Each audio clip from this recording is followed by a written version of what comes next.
आज हम लोग ओरिजिन, रूट वर्ड्स और उनके मीनिंग्स के through session 16 from word power made easy dictionary को यहाँ पे मैं कंप्लीट करूंगी, जो कि प्रीवियस सेशन से ही रिलेटेड है। How to talk about liars and like से रिलेटेड है। Welcome to my channel education facilitator.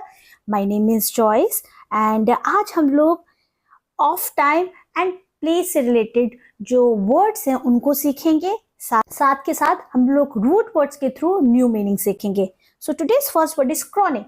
Chronic अगर आप लोगों ने प्रीवियस सेशन देखे हुए हैं तो आपको पता होगा, और अगर आपने नहीं देखे तो आप जाके देखिएगा। क्रॉनिक एक क्या कहा जाए, जिसको हम कह सकते हैं पुराना। क्रॉनिक एक ग्रीक वर्ड क्रोनोस से लिया गया है, जिसको हम कह सकते हैं टाइम। तो what is the mean of chronic? Chronic मतलब जो बहुत पुरानी, काफी बहुत पुरानी डिसीज हो जाती है, उससे रिलेटेड हम क्रॉनिक का यूज कर सकते हैं। कोई आपके अंदर बहुत पुरानी आदत होती है, उसके लिए हम क्रॉनिक हैबिट का यूज कर सकते हैं। अब इस क्रोनोस से और कौन कौन से वर्ड बने हैं, लाइक क्रॉनिसिटी, एनक्रॉनिज्म, इनकॉन्ग्रुअस, इनकॉन्ग्रुइटी, क्रोनोलॉजिकल, क्रोनोलॉजी, ये न्यू वर्ड्स हैं। चलिए इनको मैं एक्सप्लेन करती हूँ बहुत आसान शब्दों में। Like chronicity, what is the mean of chronicity? ये क्रॉनिक का ही नाउन फॉर्म है, जिसको बोलते हैं चिरकालिता, मतलब काफी लॉन्ग पीरियड तक के लिए इस वर्ड के लिए यूज किया गया है। Anachronism, what is the mean of anachronism? Anachronism को हम बहुत ही आसान शब्दों में समझें, जैसे फॉर इंस्टेंस अगर आपने कोई बहुत पुरानी मूवी देखी है, लाइक राजेंद्र कुमार या दिलीप कुमार सर के टाइम की मूवी देखी है, और उस मूवी में आप लोग सोशल मीडिया इन्फ्लुएंस देखते हैं, तो आप लोग कहेंगे इट इज नॉट पॉसिबल, क्योंकि उस समय में था नहीं। तो बहुत ही आसान शब्दों में कह सकती हूँ मैं, जो एनक्रॉनिज्म होता है उसको हम बोल सकते हैं, चाहे वो कोई व्यक्ति हो, चाहे वो कोई चीज हो, आउट ऑफ डेट हो, आउट ऑफ टाइम हो, या belonging to a different era, या वो हम ये कह सकते हैं पहले भी हो सकता है, जैसे मैंने बताया आपको, प्रीवियस टाइम में भी हो सकता है, या हम बहुत ही आगे के बारे में बात कर सकते हैं। नाउअडेज कल की इज द बेस्ट एग्जाम्पल, जिसने आगे आने वाले टाइम के बारे में बात की है। मैंने मूवी नहीं देखी है, पर उसमें मेरे को इतना आइडिया है कि आगे आने वाले समय के बारे में बताया गया है, जो कि हमारे आज के 2024 से रिलेटेड नहीं है। सो एनक्रॉनिज्म मीन्स कि क्या होता है, जो हमारे टाइम के लिए, या इसको हम बोल सकते हैं तिथि व समय की अशुद्धता, क्लैरिटी नहीं होती है। ओके। इनकॉन्ग्रुअस मीन्स बेमेल। बेमेल इन द सेंस, जैसे आप कोई वेडिंग अटेंड करने के लिए गए, अब आप वहां पे गए, आपने जो मोस्ट ऑफ द टाइम हम लोग जब कोई भी वेडिंग में जाते हैं तो बहुत अच्छे से खुद को तैयार करके जाते हैं, और गर्ल्स का अपना ही अटायर होता है, मेल का अपना ही अटायर होता है। लेकिन अगर हम लोग बिल्कुल घर के कपड़ों में चले जाएं तो आप वहां पे एकदम कंप्लीटली अलग से दिखेंगे। That's called इनकॉन्ग्रुअस। इनकॉन्ग्रुइटी ये एक नाउन है, जिसको हम कहेंगे अयोग्यता। क्रोनोलॉजिकल, क्रोनोलॉजिकल मीन्स क्या होता है, in a correct time order. Chronological मतलब कोई भी इतिहास जो प्रॉपरली सही टाइम से लिखा गया है, आपको एक के बाद एक, जैसे अगर हम हिस्ट्री पढ़ते हैं तो आपको सारी जो एम्पायर्स है वो अकॉर्डिंग टू टाइम लाइन दिए गए हैं, और उस टाइम लाइन के बेसिस पे एक्सप्लेन किए जाते हैं। That's called chronological. तो ये क्या है, ये एक एडजेक्टिव है। Chronology means, Chronos means time and logos means study, मतलब जो टाइम की स्टडी करते हैं उनको बोलेंगे कालक्रम या घटनाक्रम, उसको हम क्या बोलते हैं, क्रोनोलॉजी बोलेंगे। इसी सेम रूट से रिलेटेड कुछ और वर्ड्स है, like chronometric, chronometric, synchronise, synchronisation. Let's begin. Like chronometer, जो कि क्रोनोस और मेट्रॉन से मिलकर बना है। क्रोनोस मीन्स टाइम और मेट्रॉन मीन्स मेजरमेंट, मतलब सही घड़ी, जो सही टाइम को बताती है, उसके बारे में बताया गया है। या हम इसको हिंदी में ये भी बोल सकते हैं कालमापी। Is that clear? So chronometry क्या है, द मेजरमेंट ऑफ टाइम, समय को मापन करना। क्रोनोमेट्रिक ये एडजेक्टिव है, जिसको अर्थ होता है समय की सटीकता से मापन की कला, क्योंकि ये एडजेक्टिव है जो कि डिस्क्राइब कर रहा है, किसको डिस्क्राइब कर रहा है, क्रोनोमेट्री को डिस्क्राइब कर रहा है। ठीक है। सिंक्रोनाइज, जो कि इसी रूट वर्ड से लिया गया है।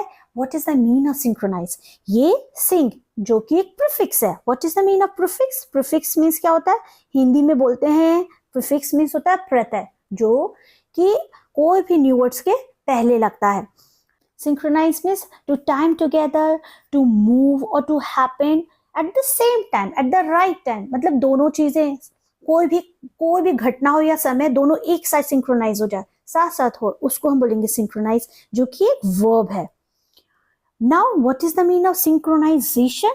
सिंक्रोनाइजेशन मीन्स क्या होता है, ये एक नाउन है सिंक्रोनाइजेशन, जिसको हम बोलेंगे वर्णात्मकता, ठीक है, जो कि सिंक्रोनाइजे का ही क्या है, नाउन है। Now on this slide we are going to learn disease, suffering and feeling related word. तो यहाँ पे देखते हैं कौन सा एक वर्ड है जिससे हम न्यू वर्ड सीखेंगे, जैसे पैथोलॉजिकल है जो कि क्या है, एडजेक्टिव है। अब ये जो पैथोलॉजिकल वर्ड है वो किन शब्दों से मिलकर बना है, ये पैथोस जिसका अर्थ होता है disease and logos it means study, means जो भी डिसीज से रिलेटेड स्टडी होती है उसको हम पैथोलॉजिकल बोलते हैं।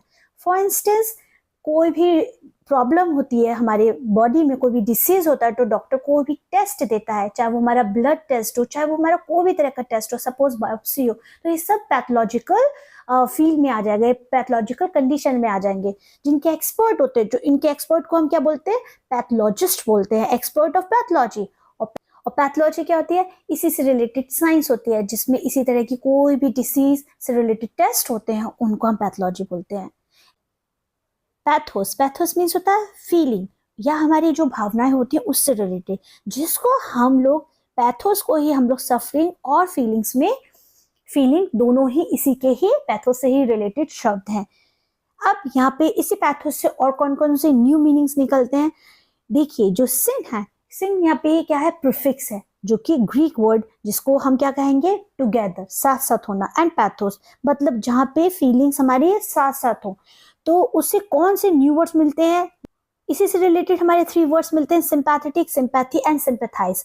सिंपैथेटिक मीन्स क्या होता है, हम अपनी जो भी सिंपैथी दूसरे के लिए शो करते हैं, सहानुभूतिपूर्ण, सिंपैथेटिक मीन्स, सिंपैथी मीन्स सहानुभूति, और सिंपैथाइज मतलब होता है किसी के प्रति सहानुभूति रखना।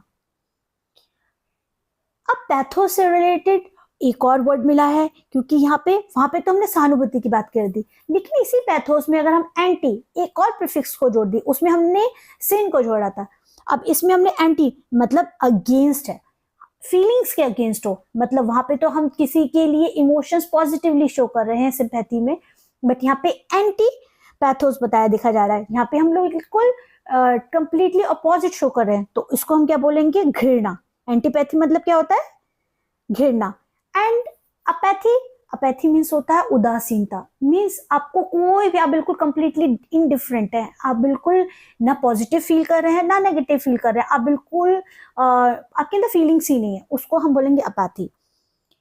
ओके, यहाँ पे एक और प्रीफिक्स यहाँ पे देखने को मिला, इन, जिसको हम इंग्लिश में भी इन बोलते हैं, पैथोस।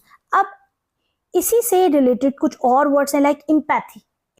सो इम्पैथी हम आज देख सकते हैं कि आजकल प्रोटेस्ट हो रहा है, कोलकाता केस से रिलेटेड लोग अलग अलग जगहों पे अपना जो अग्रेशन है वो शो कर रहे हैं, क्योंकि वो फील कर सकते हैं कि वो कितनी ट्रॉमेटाइज सिचुएशन उस बच्ची ने फेस किया है।